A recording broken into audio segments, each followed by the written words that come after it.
niyo po ba, yung buhay ni Job, yan ang book ng Bible na muwawasak sa prosperity gospel. Bakit po? Ang prosperity gospel po, manampalataya ka, pagpapalain ka agad sa material. Pag hindi ka pinagpala sa material na bagay, ibig sabihin mahina ang pananampalataya mo. Yan ang paniniwala ng prosperity gospel. Hindi po ako sang-ayon dyan. Makikita po natin sa aklat ni Job kung paano siya pinagpala sa pamamagitan ng kanyang pananampalataya sa gitna ng pagdurusa. Sa ating po pagpapatuloy, tingnan natin nangyari sa Job. Ano ang mga payo na natanggap ni Job sa gitna ng kanyang mga pagsubok? Alam na natin lahat yung kwento ni Job. No po? Hindi natin kailangan isa-isahin. Pero alam niyo po ba na nung si Job, hirap na hirap siya sa buhay niya, ang dami niyang problema, mayroong mga kaibigan na lumapit sa kanya. Kaya lang, yung mga kaibigan niya, ano yung pinayo sa kanya? Tingnan po natin.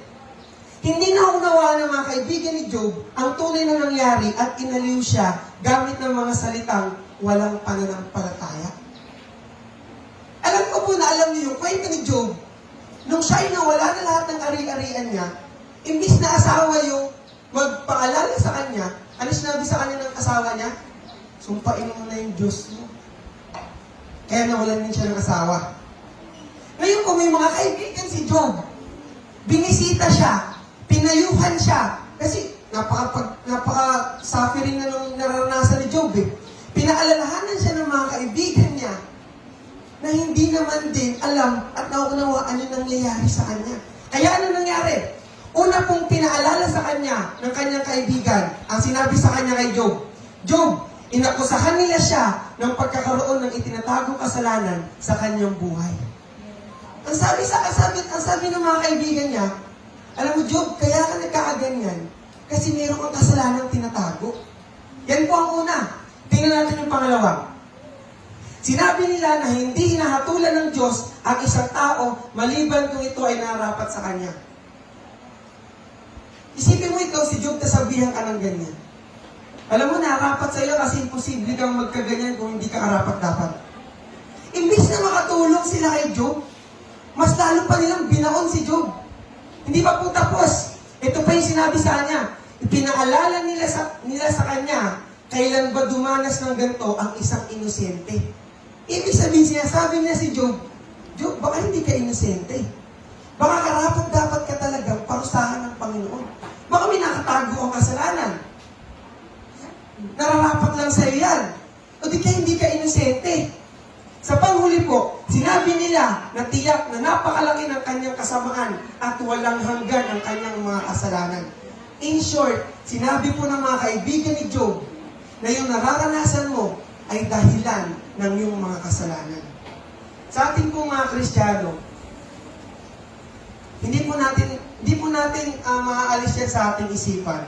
Na minsan po, isipin niyo po sa sarili niyo, na pag meron kayong matinding problema, meron kayong malaking problema na dumating sa inyo, bakit pag nanalangin kayo, parang yung pray nyo, tumatama lang sa kisame, tapos bumabalik? Bakit pag nagpipray kayo, parang wala yung presensya ng Panginoon? Tapos iisipin nyo ngayon, ay kaya siguro wala yung presensya ng Panginoon kasi makasalanan ako. May nagawa akong hindi maganda. Meron akong ginawang karumalduman. Totoo naman po, na yung ating mga kasalanan, yan ang pumuputol ng presensya ng Panginoon sa atin. Di ba po? Sa pamamagitan ng ano? Nasasaktan natin yung damdamin ng banal na espiritu. Gumagawa tayo ng mga bagay na hindi maganda.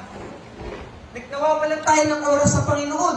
Nagiging kaibigan natin yung mundo. Sure po ako, yung mga bagay na yan talaga ang nakakapaghiwalay ng presensya ng Panginoon sa atin. Pero po mga kapatid, minsan hindi. Minsan hindi. Minsan po hindi. Bakit po? Mismo yung Panginoon ang nagtatago ng presensya niya sa atin. Sabi po sa Isaiah, kung babasahin ko. Sabi po sa Isaiah 8 verse 17, aking hihintayin ng Panginoon na nagkukubli ng kanyang muka sa sambahayan ni Jacob, sa Israel. Tinatago ng Panginoon yung presensya niya sa bansang Israel. at ako'y aasa sa Kanya. Mga kapatid, alam niyo po ba na kung minsan malayo yung presensya ng Panginoon sa atin, hindi po ito dahil sa ating mga kasalanan, kundi ito po'y pagsubok ng ating pananampalataya sa Kanya. Alam niyo po kung bakit? Na kung ikaw ba may matinding problema, meron ka matinding sakit, meron ka matinding karamdaman, at hindi mo maramdaman yung presensya ko, ikaw ba'y mananalig pa rin sa akin? Ikaw ba ay sa akin pa rin? O baka hindi na? Baka damdamin lang? Ang mali po ngayon sa pananaw ng karamihang Kristiyano, sasamba at magpupuri sila sa Panginoon, maghahanap sila ng karanasan o damdamin. Hindi nila hinahanap yung Diyos. Kaya po ako, against ako sa mga simbahan na kung mapapanood nyo sa mga TV. Kasi po, kailangan natin pag-usapan to eh. Umaakyat sila sa stage habang praise and worship, doon sila tumatalon-talon. Yung ba yung tunay? Tapos para silang nasa party. Yung ba yung tunay na pagsamba? O naghahanap ka lang ng damdamin mo? Tapos pag nakita mo yung damdamin mo, habang nagpe-praise and worship, akala mo, nalulugod na sa iyo yung Panginoon. Pero hindi po. Ang totoong kinalulugdan ng Panginoon, yung pananalig natin sa Kanya sa gitna ng problema. Alam niyo po ba yun? Na kung tayo ay tunay na Kristiyano, hindi tayo maghahanap ng karanasan. Okay, naranasan ko sa buhay ko. Puro pagpapala, blessing, magpupuri at sasamba ako sa Panginoon. Paano ko yung naranasan mo, hindi na ganun? Kaparehas na ni Job. Tandaan po natin na ang buhay po ni Job, sa loob ng isang araw, ay nawala lahat sa kanya. Sa loob lang po ng isang araw, isipin niyo po, ilagay niyo muna sa harapan niyo. Isang araw, nawala lahat kay Job. Ano yung nawala sa kanya, Kuya Job? Tingnan po natin. Nawala sa kanya ang lahat. Ang kanyang pamilya? Opo, namatay po yung kanyang mga anak sabay-sabay sa loob ng isang araw. Pagkatapos po, ang kanyang negosyo, ang kanyang kalusugan, nagkaroon siya ng mga ketong, yung mga sakit, at ang kanyang mga ari-arian. Ang nakakapanlumo po, no? Isang araw, pamilya, yung kanyang kalusugan, ari-arian, negosyo, pati yung kalusugan niya nawala. Isipin niyo po yun sa loob ng isang araw. At ang nakakapanglungkot pa po, nakakapagbaon pa, isipin niyo po, simula sa Job hanggang 37, sa chapter 37, hindi po sa kanya nagparamdam yung Panginoon. Kakatakot. Nakakaba. Lord, bakit sa problema ni Job, dapat mas kailangan ka niya? Ba't hindi ka mas lalo nagparamdam sa kanya? Bakit parang yun din yung sitwasyon ng buhay ko minsan? O kaya ngayon? Na Lord, ang daming problema sa paligid. Bakit kung kailan mas kailangan kita, bakit parang ngayon mas malayo ka? Hindi ko maintindihan. Yung nararamdaman ko, hindi po tama. Lord, ano po? Nais ni Job na makipag-usap sa Diyos upang ipaliwanag kung bakit hindi niya deserve ang mga pinagdadaanan niya. Sa verse 20, sa chapter 23 po sa verse 4, gusto niya po makipag-usap sa Panginoon. Handa-handa niya, dala-dala niya yung mga argumento niya. Kung babasahin niyo po yung 4 pababa hanggang 8, nandiyan po yung mga dahilan niya kung bakit hindi niya deserve yung dinadanas niya. Ang dami niyang dahilan. Naging banal siya. Bakit daw yung ibang mas masasama, mas nabubuhay ng payapa kaysa sa kanyang matuwid? Ang dami niyang daladalang sasabihin sa Panginoon.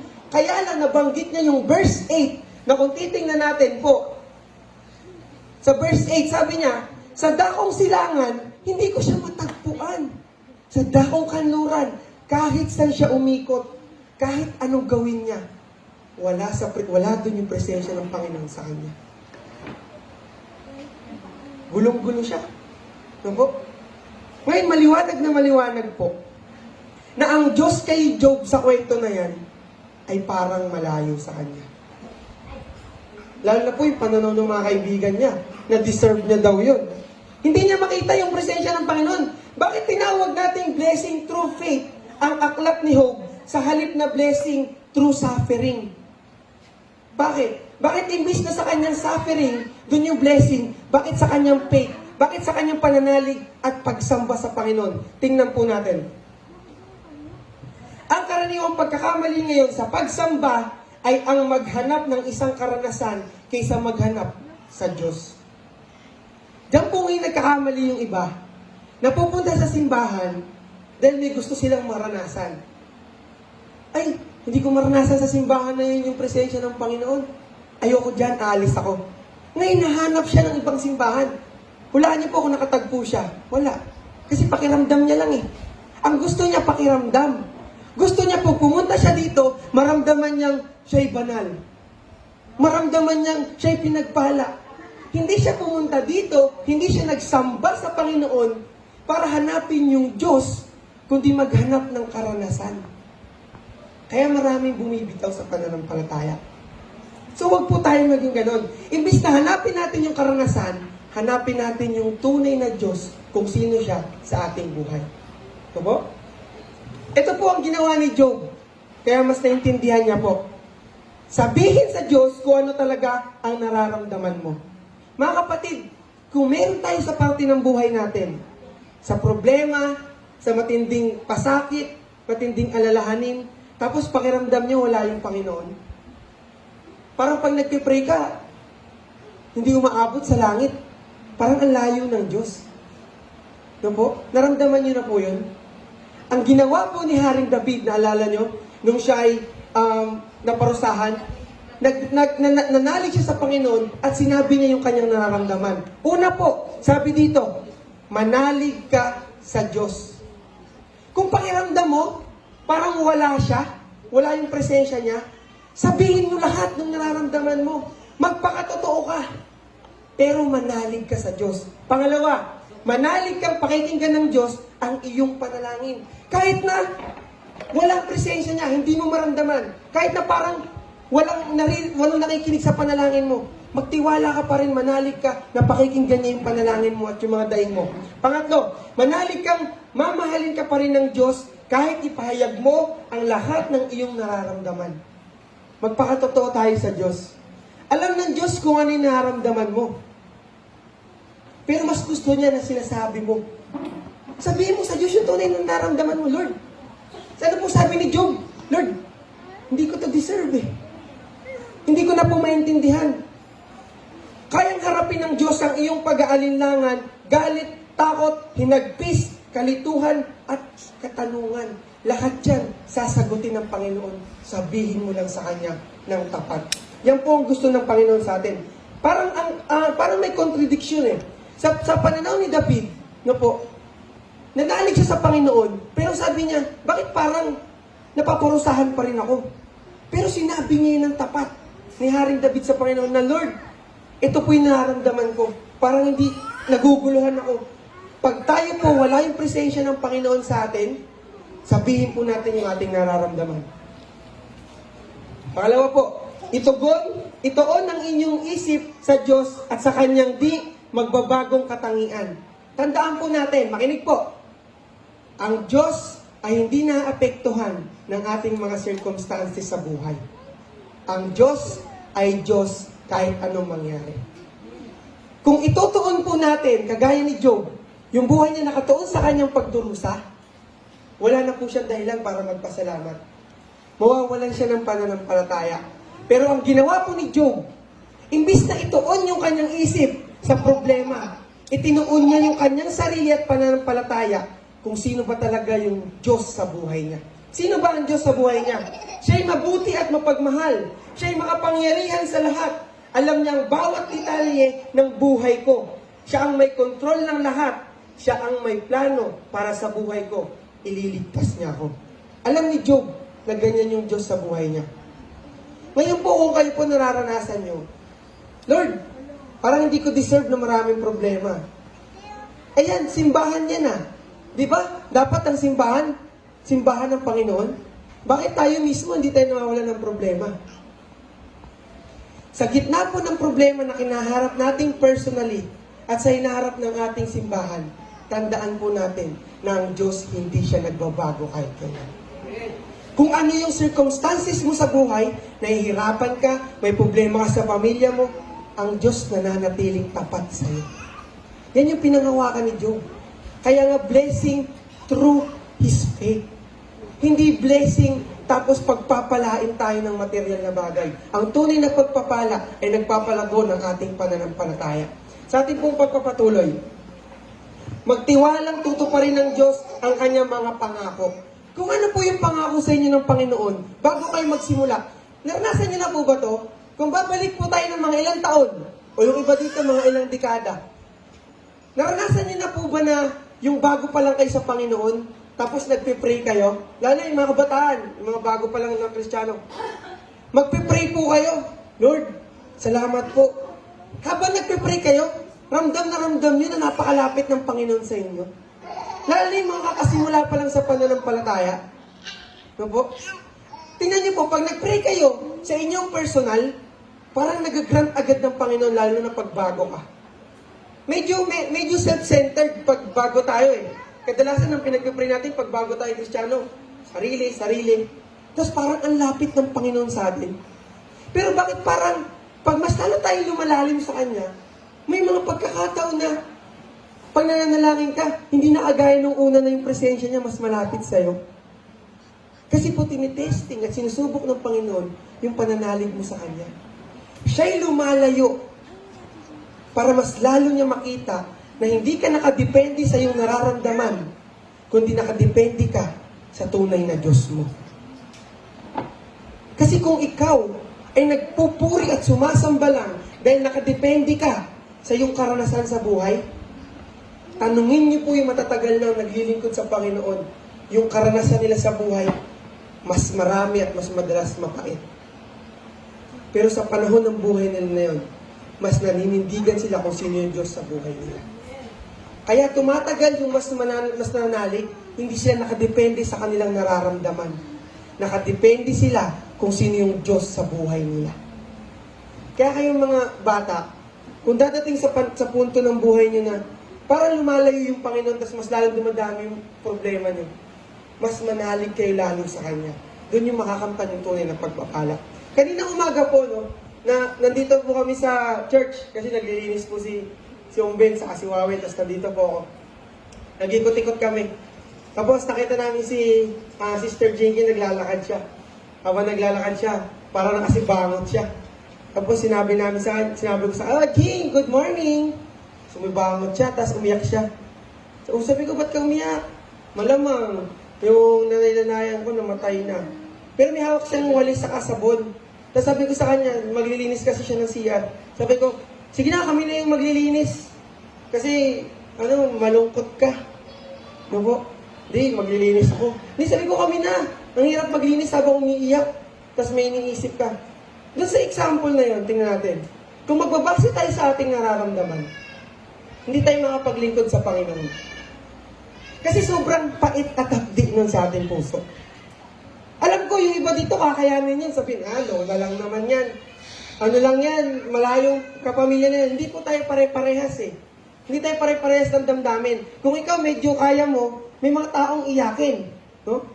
At kung tayo'y maramdamin, at yung pananalig natin sa Panginoon, nakabase sa ating damdamin, maapektuhan po yung ating pananampalataya sa Kanya. Kung tayo po, yung ating damdamin, ay naapektuhan yung ating pananalig sa Kanya, malamang, mahihirapan tayong sumamba sa Kanya. At hindi yun yung tunay na pagsamba sa Kanya. Tandaan po natin, kung yung ating pagsamba sa Diyos, pakinggan po, kung yung ating pagsamba sa Diyos ay nakasandig o nakadepende sa ating mga nararamdaman, hindi po nalulugod yung Panginoon dyan. Nalulugod yung Panginoon pag nakikita niyang nananalig ka sa Kanya. Kaya po sa ating pag-praise and worship, hindi yung ating feelings. Hindi, kaya tayo umaawit, hindi dahil sa ating feelings. Feelings ko, naiiyak ako. Feelings ko, tatalon ako. Yung iba tumatalon, okay. No po? Pero kung feeling mo, tatalon ka kasi tumatalon din yung iba, feeling mo, iiyak ka kasi iiyak ka kaya ka nagsasamba sa Kanya. Hindi. Siguro yung katabi mo kaya umiiyak kasi sumasamba siya sa Diyos, yung Diyos sa buhay niya. Sinasamba niya yung Diyos kung sino yung Diyos. Ngayon, kung sasamba tayo, dahil nakadepende sa ating mga feelings, sa ating nararamdaman, hindi po nalulugod yung Panginoon dyan. Sumamba tayo, maglingkod tayo sa Panginoon, kung sino siya at yung dahilan kung ba't siya Diyos sa ating buhay. Diyan tayo dumepende.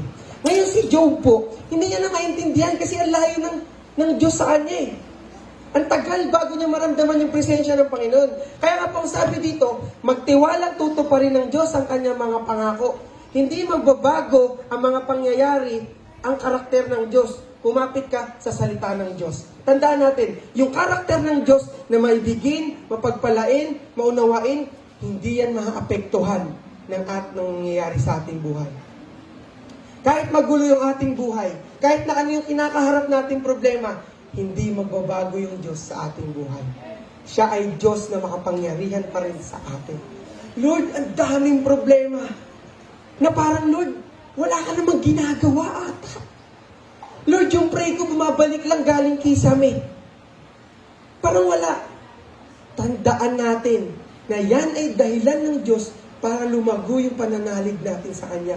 Ang tandaan natin, Lord, sa aming nangyayaring problema sa buhay namin, hindi ka maapektuhan na to. Ikaw ang Diyos na makapangyarihan pa rin sa lahat. Tandaan po natin yan. Alam niyo po nung unang panahon, nung napanood ko po yung, sino po nakapanood dito ng Vikings? Yung ang bida, maraming series ng Vikings eh. Pero si Ragnarok, kilala niyo po siya. Ragnar Lothbrok. Isa siyang Vikings galing sa Ireland. No? Na naniniwala sa ibang Diyos, tapos nagdesisyon siyang manakop. Mga mananakop po kasi yun eh. Nanakop siya sa parting Europe na, sa West. No? Ang una niya napuntahan, yung mga religious na lugar. Kaya nga po yung natatakot dyan noong unang panahon, yung mga mananampalataya, may tawag yan dyan sa kanila, nakalimutan ko na eh. Yung parang mga, yung Diyos-Diyosa ng mga, nakalimutan ko na po. No? Si Ragnar po, sinabi niya dun sa palabas, sinabi niya dun sa kanyang hari, na gusto niyang maglakbay, papuntang north. Ay, papuntang Europe, papuntang west. Kaya lang po, hindi nila alam kung paano mag-navigate sa dagat. Kasi sa dagat, pag pumunta ka dyan, tas wala kang, hindi mo alam yung radar o yung ano mo, yung mapa mo, maliligaw po tayo sobrang lawak ng dagat. Di ba po? Kaya nga yung mga barko, may mga sonar yan eh. Di ba po? Ngayon, si Ragnar, meron siyang nakitang instrumento na nagtuturo ng daan papuntang west gamit ang araw. No po? Ngayon, nung naglakbay sila, dinala sila nung araw sa tamang direksyon, kaya nagkaroon sila sa palabas na yun, dumami yung kanilang mga nasamsam. Kaya lang, di maganda kasi puro patayan. Ngayon po, isipin natin, kung habang naglalakbay sila, araw yung kanilang tinitingnan para sa kanilang direksyon, para hindi sila maligaw sa napakalawak na karagatan. Isang araw na wala yung araw. Sa tingin niyo, paano sila makakapunta sa kanilang destinasyon? Ano kayo nararamdaman ng mga nanlalakbay na yun? Na yung kanilang tanging isang mapa, papunta sa tamang direksyon, naglaho, at hindi nila makita. Ganun po yung nararamdaman ni Job nung wala yung presensya ng Panginoon sa kanya. Parang walang dahilan. Di ba, Mako? Parang walang dahilan yung buhay. No? Ang layo ng presensya ng Panginoon sa kanya. Ngayon po, pero kung titingnan natin sinabi ni Job sa 13 verse 15, sabi niya, bagaman ako'y patayin niya, aking dinghihintayin siya, gayon may aking aalalayan ang aking mga lakad sa harapan niya. Ganun po yung tiwala niya, naririto tayo nagsasamba dahil kung sino siya sa ating buhay. Hindi dahil sa ano nararamdaman natin. Kasi kung babase tayo sa ating nararamdaman, lalo na tayo malulugmok. Pero kung tuwing linggo, tuwing aawit tayo sa bahay, tuwing magbabasa tayo ng salita ng Panginoon, magsasamba ka sa Kanya, magpupuri siya, hindi dahil sa nararamdaman mo, hindi dahil sa nakakaharap mo sa buhay mo, sumasamba ka dahil kung sino siya, doon talaga tayo mananalig kung sino siya sa ating buhay. Doon tayo lalagaw ng tunay na pagsamba. At tandaan nyo, ang ating pagsamba ay nagiging mabangong samyo sa Kanya. Doon siya nalulugod.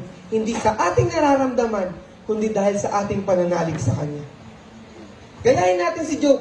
Ang Diyos ay totoo kahit ano pa ang ating nadarama. Ito po. Kung nadarama mong iniwan ka ng Diyos, ngunit patuloy ka pa rin nagtitiwala sa Kanya. Ulitin ko po. Kung nadarama mong iniwan ka ng Diyos, ngunit patuloy ka pa rin nagtitiwala sa Kanya, ikaw ay sumasamba sa Kanya, sa pinakamalalim na paraan. At dyan po nalulugod yung ating Panginoon. Tandaan niyo po mga kapatid, Kuya Jap, ano daw Kuya Jap? Sabi po sa aklat at natutunan natin kay Job, kahit na parang ang layo ng Panginoon sa atin, kahit na yung nadarama natin, puro kalungkutan, puro kapighatian. Yung kapatid ko, kunyari, merong bagong gamit. Tara, magsimba tayo. Bakit? Nararamdaman ko, pinagpapala tayo ng Panginoon eh. Meron kang bagong gamit, meron kang bagong trabaho, sa birthday mo, meron kang handa. Nararamdaman mo, sasamba ka ngayon sa Lord. Iiyak-iyak ka, Lord. Pakabuti mo. Tapos pag naranasan natin yung mga suffering sa buhay natin, hindi tayo makapunta ng simbahan. Bakit? Nararamdaman ko, wala man yung Panginoon. Puro problema man. So bakit ka magsasamba? Ang nakakalugod sa Panginoon, sa panahon natin ng kapighatian, sa panahon natin ng problema, naroon tayo nanalig sa Kanya. Doon siya nalulugod sa atin. Gusto niyo malugod yung ating Panginoon? Sa panahon na tinago niya yung kanyang sarili, kagaya sa sinabi sa Isaiah, nilayo niya yung kanyang presensya sa atin. Na parang si Job, sa kanluran, sa hilaga, sa timog, hindi niya matagpuan yung Panginoon. Sa oras niyan, mga kapatid, mas lalo tayong manalig sa Panginoon. Mas lalo tayong sumamba sa Kanya. Mas lalo tayong magpasalamat sa Kanya.